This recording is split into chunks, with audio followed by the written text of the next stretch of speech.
folks. My name is Thomas Payton, President of the Canton Chamber of Commerce, and you are tuning in to the Canton Chamber Business Spotlight. Today we have a good one for you. I have the pleasure of being here at Wild Birds Unlimited with Brian Hintz, the owner here at Wild Birds. Brian, how are you today? I'm great. How are you today? I'm doing fine. Thanks for coming. You know, Brian, I must say that it's not often that I get a chance to talk about birds. Okay. So I'm excited. I feel like I'm going to walk away from this learning a few things about birds and what you do here, obviously. And I'm sure that our viewers tuning in will learn something from this quick chat as well. I hope it can be informative. Yeah. So Brian, let's just jump right into it. Sure. We're going to start off just pretty basic. Let's just talk about how long your business has been here in the community. We're going to be 6 years this November. 6 years. Awesome. Yeah. Awesome. Great. And so, what about just getting involved with this business? Tell us a bit about your background. How did you start this? I've been backyard bird feeding probably most of my life, but the concept of Wild Birds Unlimited is something that me and my wife had liked as something, if we were ever going to do something different besides what our careers are at that point we're doing. Sure. We were interested in, and when it became time to do a little bit of a life change, we investigated it, and it came about, and here's where we are now 6 years later. Okay. So. Okay. Great. Now, is this a franchise? It is a franchise, okay. yeah. It's nationwide. There's over about 310 stores across the country. Okay, nice. Now, obviously, let's talk a little bit about birds. Sure. So, what are some of the things that your store here offers? What do you do? Well, our motto is we bring people and nature together. Okay. So our idea is if someone comes in, they want to attract birds or wildlife into the yard. Mm-hmm. Our job is to then provide them the materials, information, and the food to make that successful and make them happy with their purchases. Okay. Okay. Sounds good. So it's multiple things, just depending on the size of the yard, what they want to do with it, where they want to attract, what they want to attract. We try and provide the best opportunities for them. Okay, great. So give us an example. Like, what would if I wanted to set up some bird feeding in my backyard? Sure. What are the steps that I need to take to do that? We would like to know what size of yard you have. Okay. What you want to do with it. Do you want to hang it from a tree, the feeder? Do you need a pole to hang something from? What type of feeder you're looking to use? What type of birds you're trying to attract? So we try to give you, questions that would give you the best possible solutions to what you're trying to do in terms of attracting birds and wildlife into yards. That includes things like squirrels. Some people like bringing squirrels into their yards. Okay, okay. So. Now, are there, what type of birds in our general area here can be attracted? What's the most popular? There's pretty good variety. I mean, in general, there's fairly common. You got sparrows, Sure. You've got nuthatches, chickadees. There's 4 types of woodpeckers, blue jays, 3 types of finches. You got things like robins, and then there's some seasonal ones like hummingbirds and orioles. So there's a good variety of what you can bring in just in the Canton area. Okay. Now, you mentioned squirrels. Some people like to attract squirrels to their yards or whatnot. Sometimes squirrels could be I assume a pest if you don't want them feeding on your bird feeder. It's a love or hate thing with squirrels. People sure. love them or hate them. So I'm sure it is. So there's ways that you can that we can provide solutions to that, either through natural solutions, like there's certain types of foods that they don't care for, Okay. or there's even types of feeders that they call squirrel resistant. So when he tries to access the food, it stops him from doing that. Okay. There are things like baffles and things that will slow them down from reaching the food. So Okay. there's solutions to that problem. Okay, and probably similar solutions. You mentioned a little earlier before we started taping that sometimes raccoons are an issue as well. Raccoons could be another problem. They pose different problems, but there's also solutions for them in terms of where you hang the feeder, how you hang the feeder, and what we provide to slow them down. Okay, yeah, I was mentioning to you, Brian, that I had some friends up in Manistee, and they had a pest issue with their bird feeder. They had a bird feeder in a tree, and they caught some footage of a nice bear crawling their tree, tapping into the bird feeder, and after he got whatever he wanted, he obviously moseyed on out his way. Do you have any suggestions on how to keep bears away? We don't have that problem in our area, obviously. No. Most times, I mean, the trouble with bears is, they were lucky. Most times bears tend to destroy things once they get a hold of it. So typically, and I've had customers come in, bringing their feeder in saying this is what the bear did. Sure. I mean, with bears, you basically have to take the stuff in and not give them the opportunity to come close, because they can get destructive in other ways too. So, Sure. but sure. yeah, I mean, some people enjoy seeing that kind of activity, when they're up north. But Yeah, that was quite interesting to actually to watch that footage there. So, Brian, you told us that you've been here for 6 years, so you've been around the community for quite some time. Wild Birds Unlimited, you've been members of the Canton Chamber for just as long as you've been here in the community. So, obviously, we appreciate your involvement with the Chamber and your support there. Are there any other type of ways that you're involved with the community or give back in somehow? Other things that we do is, like for various community organizations, I do talks, like garden clubs and school, things like that. So I'll come out to somebody's, wherever they meet and provide information, on how to set up a bird feeding station in their yard, talk about the most 20 common birds that come to your yard, things like that. So, providing external education is another tool. And then sometimes we also will have in-store events where we'll bring in things like the Howell Nature Center or Leslie Nature Center, and they'll do educational items about, things like bats or critters of the night, or, we've even had like people come in and talk about butterfly gardening. Okay. So just, nice. Bring people in, let them get some education themselves, not everything just related to birds, but just what's around their house. Yeah, absolutely. Now, Brian, there's just a couple of last few questions here that some people wonder about from time to time. We think about like bird flu. I believe that there may have been a case maybe recently in Michigan that I heard about that. Do you what typically that's the kind of information I know that we have that kind of information available on our website if you have questions about it. A lot of times that's developed by the state as in terms of but in terms of bird flu being a problem for people, the biggest thing you can do is you find something that's unfortunately a dead bird is to leave it alone. Try not to touch it that way. But there's really, per se, on a person-to-person basis, there's not a lot of risk involved with that on a normal basis. Sure. Now, should someone notify? Is there someone particular? Usually the state, if you go to the DNR, DNR, information, that kind of thing like that. Even sometimes depending on your local, the county health department, if they're, have any concerns that way sometimes. But the DNR is your biggest resource for that. Okay, sounds great. Now, Brian, let's tell folks how to find you. Sure. Where are you located?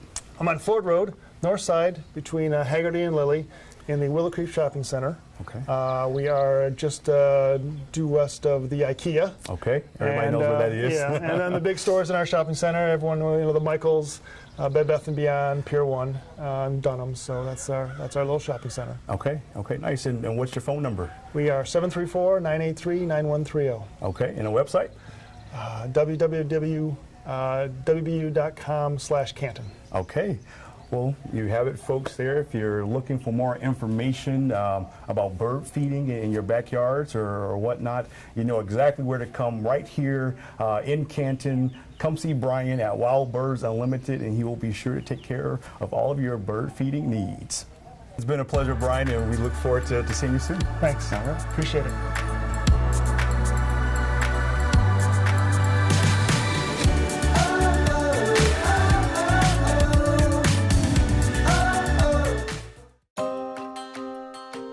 I'm Officer Patty Esselink with the Canton Police Department. School is in full swing.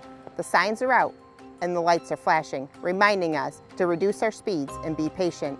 Students belong in the school zone. Your distractions do not.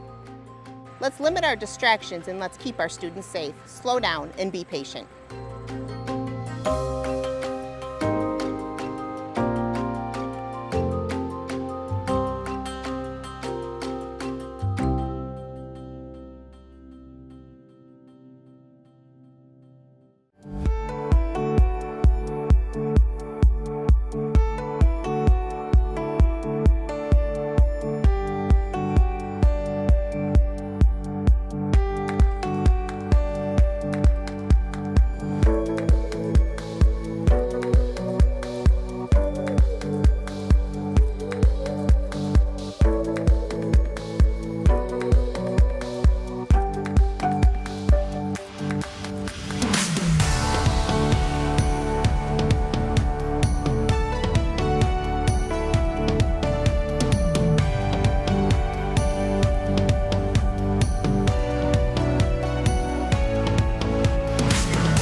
Canton has 3 of the top 10 most dangerous intersections in Wayne County. They are all located on Ford Road at Haggerty, Lilly, and Canton Center. A majority of Canton car accidents are rear-end accidents. While driving, be sure to leave a safe driving distance between you and the vehicle in front of you. The main purpose of a safe driving distance is to give yourself time to react and brake for a vehicle or object that suddenly stops in front of you. Keep your hands on the wheel and your eyes on the road so that everyone can make it home.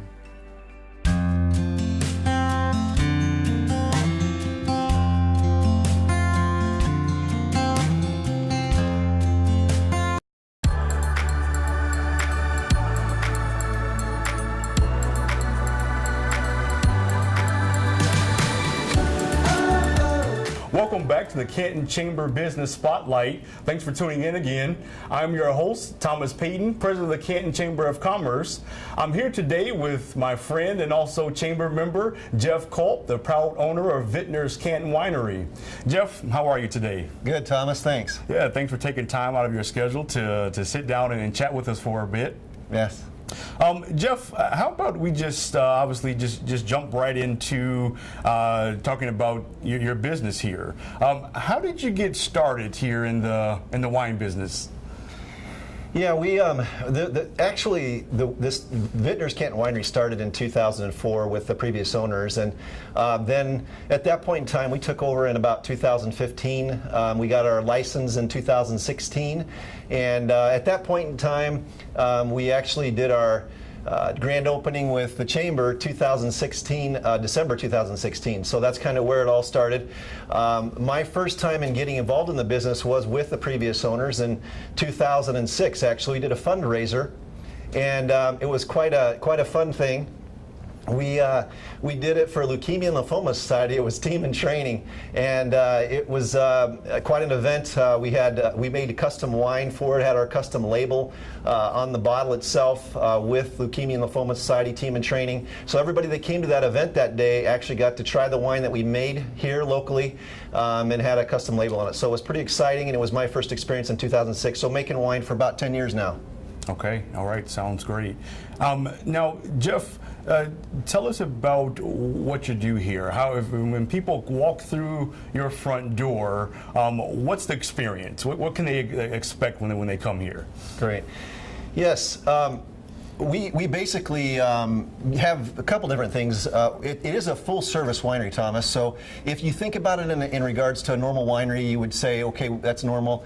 You get to come in, do tastings. The things that we do a little different is that we actually make 30-plus wines here locally, and we get, of course, grapes from all around the world. But we also customize those. So if you want to make wine with us, you can come in and we'll do the first and fourth steps with you, which is basically starting the process of the winemaking. And then the fourth step would be actually bottling, corking, sleeving, and putting the label on. So those first and fourth steps we do, and most wineries don't necessarily do that. The other part, of course, if you just want to come in and order a batch of wine, you could do that as well, and then we just make whatever wine it is that you want. So those are the kind of things. We do all kinds of other things that we'll talk about here in a minute, but sure. Within parties and wine tasting, all kinds of different things like that. So sure.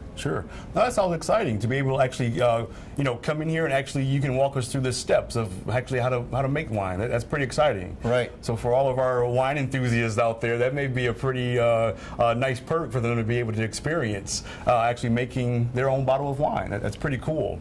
Now, you mentioned about parties and tastings. How does that work? So the tasting part of it's pretty easy. I mean, we're open basically Tuesday through Friday from 12 until 8. Okay. Saturdays from 12 until 6. Okay. So during those hours, you can come in at any point in time and do tastings. Typically, the first 3 are free, and then the next 6 are $5. So basically 9 tastings for $5. So it's real fun and easy to get in here and do it in a few. It doesn't take you much, more than a half hour. So it's something fun to do. We do some private tasting parties, as you were saying. Those take more like an hour or say an hour and a half to do something like that. Okay. But that's kind of how it's set up and the way you'd want to come in and set up a party. So that's kind of how it works. Okay, great. Now, as far as the parties are concerned, Jeff, how many people can your establishment here hold? Typically, we like a good number. I mean, we're up to 50 we can hold, but I would say a good number is somewhere around 45. And for dinner parties and for wine tasting events, 45 is a good number. Okay, okay, sounds good. So we'll definitely keep that in mind for everyone tuning in to know that you can know that they can come here to Vintners for a private party. People are always looking for something different to do, some type of different party space in Canton to actually host an event. So it's nice to know that residents here in the community and surrounding communities can actually come here and have some fun and rent out have a private party here. Now let's talk about, we chatted not too long ago actually about some of the other things that you do. So if we can kind of talk about one of the things we mentioned that we wanted to talk about was gift certificates. Great. So yeah, I have an example here of a gift certificate, and a lot of times you run into a situation where you have a party, or you want to get somebody a gift, and you don't know exactly what to get them. So this really, what we do is we put, if you want a message in a bottle or a certificate in a bottle, we actually cork it, and then we'll sleeve it, and then we put whatever in the front of it. This happens to be a tasting for two, but we could put happy birthday or whatever the dollar amount of the gift certificate is. But we put that certificate in the bottle, and then you give this as a gift. So for instance, if you were to give a $20 gift certificate, they could come in and do a wine tasting for say $5 and then buy a bottle for say $12 to $14. So under $20, they get to taste 9 samples, and then they get to pick their favorite bottle. And it makes quite a special day for them. Absolutely. Not just a gift certificate or a card, but something they can actually enjoy. So it's pretty neat. Not only enjoy the tasting part of it, then to enjoy the bottle of wine afterwards, right? That's their perfect. favorite bottle. So absolutely. Just to give you an idea. Yeah, so that's a great idea to do something different. Like you said, instead of just a card or a gift card, but to actually package it, it makes the moment that much more special. Right. That's a pretty neat gift to give to someone. So I like that. Now, what are some other things that you have going on, Jeff? So we're doing a couple things here coming up pretty quickly. So Belleville, we do the Winterfest, and that's December 2nd. We also have a fundraiser coming up with the Friends of Michigan Animal Rescue. So that's in November the 3rd. We do have several painters palettes coming up October 5th, October 19th. And painters palettes, just to give you a really quick feel for that, we bring in D&M Art Studios. We like to team up with some of the local vendors. Sure. And D&M Art Studio is in the same complex as us. So Sharon Dolenbeck comes across the way here, and she does the art part of it. She's been doing art for 30 plus years, so very good at that part of it. We do the wine tasting part, so you actually get to taste wine and do some sort of painter's palette. I'll give you an example of it. I have one right here. Happen to be. This happens to be Starry Night's Van Gogh. You get a good feel for what that is. Awesome. So that's kind of an example of one. And then we also have several others that we can do. We also do painting on wine glasses, Thomas. So they can take 2 glasses and then they'll paint the wine glasses, and they can take those home with them, obviously, just as they do the canvas. So those are a couple ideas. So let me give you those dates real quick again. October 5th, October 19th, November 9th, December 7th. And those are the next ones we have coming up in that regards. The other things we're doing coming up here will be wine and chocolate pairing. So that will be a fun event that people will be able to come to, and we'll have all that stuff on our website, what the dates are in the near future. And then we're also we're probably going to do an open house since our grand opening is coming. Our grand opening is a year now. We're going to be doing our celebration for 1 year, December 11th, 12th time frame of this year. We'll have an open party for everybody to come and enjoy. So we'll do something like that. The Canton Chamber will be here to celebrate that with you. There you go. That'd be great. We wouldn't miss it. That's great. So those are just a couple things. We also do, as you mentioned, a lot of parties. So for instance, like bachelor parties or wine tasting parties or birthday parties or office parties or bridal showers. We do rehearsal dinners. Sometimes those parties are before and after rehearsal dinners. And we do anniversary parties. So any special event that you could possibly think of, you can rent the winery out either for the day. We've had people do office parties for the full day and do presentations and set it up a little bit more formal. So we have a casual setup here, and we also have a more formal setup for office parties and that kind of stuff, or special dinner parties. So whichever, we're pretty open to any of those kind of things, and we do a lot of them now. So yeah. That sounds great. You have a lot going on here at Vintners, Jeff. We also had touched on at one point about like gift favors. That people could get made right here through your business as well. Let's talk a little bit about those. We do a lot of weddings, and so let me show you a couple examples of those as well. Here's just 2 examples, but Basically, if you will, Thomas, you can hold that one. Sure. Just a couple of samples. Basically, put a custom label on it, if you will. So this one happens to be a wedding party that we did, and they put a custom logo on it. On one side it says Vintner's Canton Winery, and on the other they put a custom little saying on here, Thomas. It says, "Thank you for celebrating with us as we start our journey as husband and wife." So just the custom little things you can do to make your wedding or that special day, whether it's an anniversary or something, a little bit more special. So pretty elegant and so that's a couple examples there of wedding wines that we recently did for a few different weddings. Okay, that's a great idea. I know that people are always looking for, just unique gift favors, whether it's for an anniversary party or a wedding reception, a token to give away to thank their guests. And so that's definitely a great idea. And it's nice to know that they can get something just that special right here in the Canton community. So that's awesome. Yeah, just to give you an idea, honestly, on price-wise, I mean, those splits, we call them splits, they're 375 milliliters, so a half a bottle, if you will. Okay.